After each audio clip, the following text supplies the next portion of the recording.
அன்பிற்கினியவர்கள், இனிய வணக்கம். ஒரு மன்னன் தனது பரிவாரங்களுடைய காட்டுக்கு வேட்டையாட போகிறான். திடீர்னு அவன் அமர்ந்திருந்த அந்த குதிரை மட்டும் வெறி பிடிச்சு காட்டுக்குள்ளே மன்னனை எங்கெங்கேயோ இழுத்துட்டு போயிடுது. கடைசியில் இழுத்துட்டு போய் ஒரு குழிக்குள்ளே தள்ளிடுது.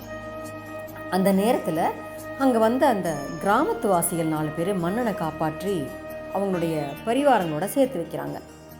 மன்னன் அந்த 4 கிராமத்து வாசிகளையும் அரசவைக்கு அழைத்து விருந்து உபசரித்து ரொம்ப மகிழ்விக்கிறான் அவங்க எல்லாத்தையும். இறுதியாக எல்லாரும் அவங்க கிளம்புறப்போ உங்களுக்கு என்ன வேணும்னு கேட்குறான். அதுக்கு முதல் நபர் எனக்கு ஒரு மாடு வேணும் அப்படின்னு கேட்குறார். 2வது நபர் எனக்கு நிலம் வேணும். 3வது நபர் எனக்கு ஒரு அழகான பெண்ணை பார்த்து கல்யாணம் பண்ணி வைங்க அப்படின்னு கேட்குறாரு. 3 பேர்த்துக்கும் கேட்டதெல்லாம் செஞ்சிடறாரு மன்னன்.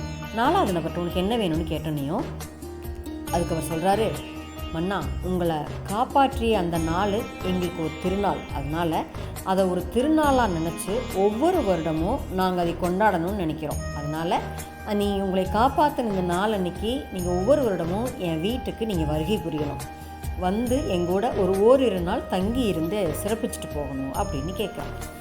அவன் கேட்டுக்கொண்டபடியே ஒவ்வொரு வருடமும் அந்த கிராமத்துக்கு மன்னன் போகிறான். போக ஆரம்பித்த உடனே என்ன பண்ணுவாங்க, இந்த கிராமத்திற்கு மன்னன் போகிறான் அப்படின்னாக்கா சாலை வசதி செஞ்சு கொடுக்குறாங்க. அப்புறம் மன்னன் தங்கியிருக்கிற இடத்துல இந்த வீட்டில் போய் தங்க முடியுமா, அழகா மாட மாளிகையெல்லாம் கட்டி கொடுக்குறாங்க. அதே மாதிரி குடிநீர் வசதி வழங்கப்படுது. அந்த மாதிரி ஒரு மன்னனுக்கு தேவையான எல்லாமே வசதிகள் எல்லாமே செஞ்சு கொடுக்குறாங்க. அப்போது அந்த இளைஞனுடைய குணாதிசயத்தை பார்த்து, நற்குணத்தை பார்த்து இவருக்கு ரொம்ப பிடிச்சி போயிடுது அரசனுக்கு. அரசனுக்கு ஒரே மகள், ஆண் வாரிசும் இல்லை.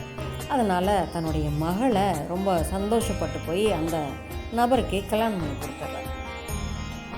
இப்போது மாடு வேணும், நில வேணும்னு கேட்டவங்களை விட 4ஆமவன் எவ்வளவு புத்திசாலித்தனமாக அரசன் கேட்ட வரத்தை பயன்படுத்தியிருக்காரு பார்த்தீங்களா.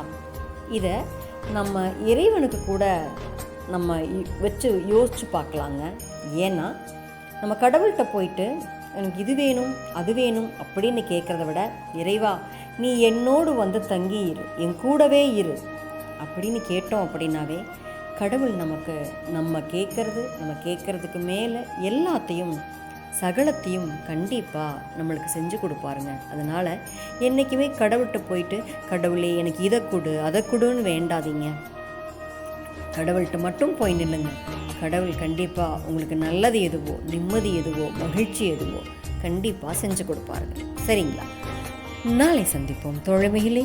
மகிழ்வுடன் கிறிஸ்டம் மெட்ரிக் மேல்நிலைப்பள்ளி, செய்யாற்றை வென்றான்.